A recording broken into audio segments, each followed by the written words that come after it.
Zero Malabar സഭയിൽ ഫരീദാബാദ്, ഉജ്ജയിൻ, കല്യാൺ, ശംഷാബാദ് രൂപതകളെ അതിരൂപതകളായി ഉയർത്തിക്കൊണ്ടും മാർ കുര്യാക്കോസ് ഭരണികുളങ്ങര, മാർ സെബാസ്റ്റ്യൻ വടക്കേൽ, മാർ സെബാസ്റ്റ്യൻ വാണിയപ്പുരയ്ക്കൽ, മാർ പ്രിൻസ് ആന്റണി പാണയങ്ങാടൻ എന്നിവരെ മെത്രാപ്പോലീത്തൻ ആർച്ച് ബിഷപ്പ് സ്ഥാനത്ത് നിയമിച്ചുകൊണ്ടും ബെൽത്തങ്ങാടി രൂപതാ മെത്രാനായി ക്ലരീഷ്യൻ സന്യാസ സമൂഹാംഗമായ ജെയിംസ് പട്ടേലിലച്ചനെയും അദിലാബാദ് രൂപതാ അധ്യക്ഷനായി CMI സന്യാസ സമൂഹാംഗമായ ജോസഫ് തച്ചാപ്പറമ്പത്ത് അച്ഛനെയും നിയമിച്ചുകൊണ്ടും കേരളത്തിന് പുറത്തുള്ള 12 രൂപതകളുടെ അതിർത്തി പുനർനിർണയിച്ചുകൊണ്ടും സീറോ മലബാർ സഭയുടെ പിതാവും തലവനുമായ മാർ റാഫേൽ തട്ടിൽ പിതാവ് കൽപ്പന പുറപ്പെടുവിച്ചു.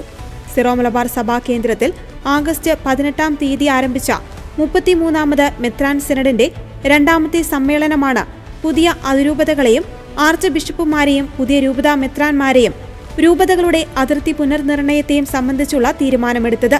സിനഡ് തീരുമാനങ്ങൾക്ക് വത്തിക്കാന്റെ അംഗീകാരം ലഭിച്ചതോടെ മേജർ ആർച്ച് ബിഷപ്പ് ഇത് സംബന്ധിച്ച കൽപ്പനകൾ പുറപ്പെടുവിച്ചു. 2025 ഓഗസ്റ്റ് 28-ന് സഭയുടെ ആസ്ഥാന കാര്യാലയത്തിൽ നടന്ന പൊതുസമ്മേളനത്തിലാണ് സിനഡ് പിതാക്കന്മാരുടെ സാന്നിധ്യത്തിൽ മേജർ ആർച്ച് ബിഷപ്പ് ഇക്കാര്യങ്ങൾ പ്രസിദ്ധപ്പെടുത്തിയത്. ഇത് സംബന്ധിച്ച ഔദ്യോഗിക പ്രഖ്യാപനം ഇന്ന് ഇറ്റാലിയൻ സമയം ഉച്ചയ്ക്ക് 12 മണിക്ക് വത്തിക്കാനിലും നടന്നു.